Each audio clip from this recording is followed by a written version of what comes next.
technique than?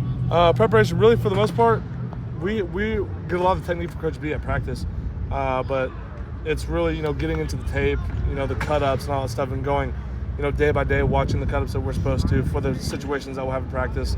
And then as a group last week, we were getting in, before the team meeting, and then, watching other groups. So then before the O-line meeting, we kind of already had an idea what Coach B was going to talk about. So that was the step up for us last week, so I think it really helped us. What kind of test is the Texas defensive line? I think they're known to be pretty good. Yeah, they're obviously a good defensive line. We're going to prepare just like every other week, but obviously there's some different things with them being bigger guys, and we need to be tighter with our technique. We're not going to get away with bad technique and just using pure strength like we have a couple times. I mean, I've said that a lot, but I think this week especially we need to be tight on that. How much you played a couple of league guys in Cincinnati help you calibrate what you're going to see on Saturday? Yeah, those guys. They were obviously a tough group. They're really strong. I think it's going to be similar to that. They're going to be a similar group. Obviously, they run a little bit different front, but those two interior guys, number 2, number 0, it was Briggs and Corleone. They were a good, test for what we're going to see this week as well. How important is it to win at the line of scrimmage this week? With how good that defensive line is. This game is always, comes down to the lines of scrimmage. I think we got on both sides of the ball, offense and defense. The game's going to be decided on the lines of scrimmage. So if we're able to move those guys and our defense is able to knock back that O-line, I think that's what is going to and has decided this game most years. I think it's going to be the same thing this year.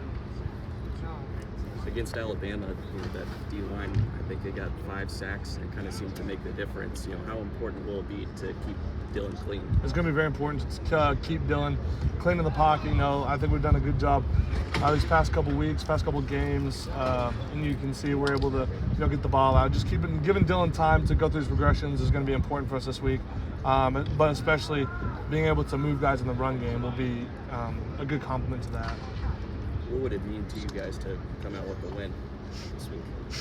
Yeah, I mean, it's just one step closer to our goal. Our goal is to go 1-0 every week, obviously, but some of the bigger goals that we have, it's just going to be, another stepping stone to those bigger goals. The bowl games and championships. I think this week is a good stepping stone, and will be a good progression if we get this win this week.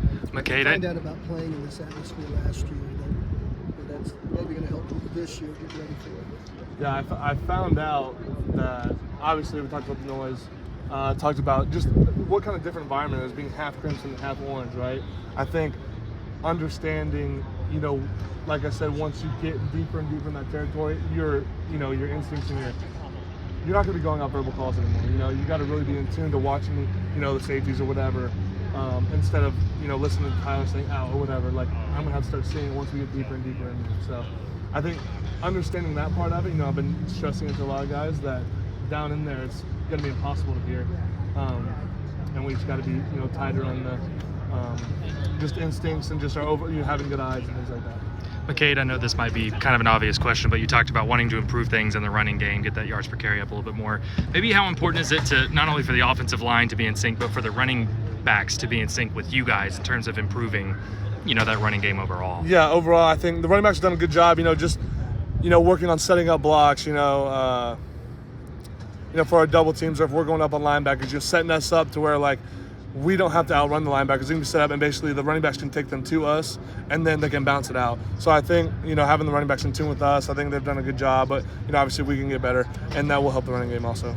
How much has that maybe been a discussion the last couple of weeks, making sure, both parts, backfield, you guys are in sync? I think it's unsaid. I think DeMarco's doing a good job of explaining that to them, especially when we're out here doing our scout work. You can hear him say they got to set us up a little better, and make sure that they're putting the linebackers on, or the safeties or whatever. So I think DeMarco's doing a good job. He does. It's not so much us having to talk to them about it, because I'm not going to tell a running back how to run the ball, obviously.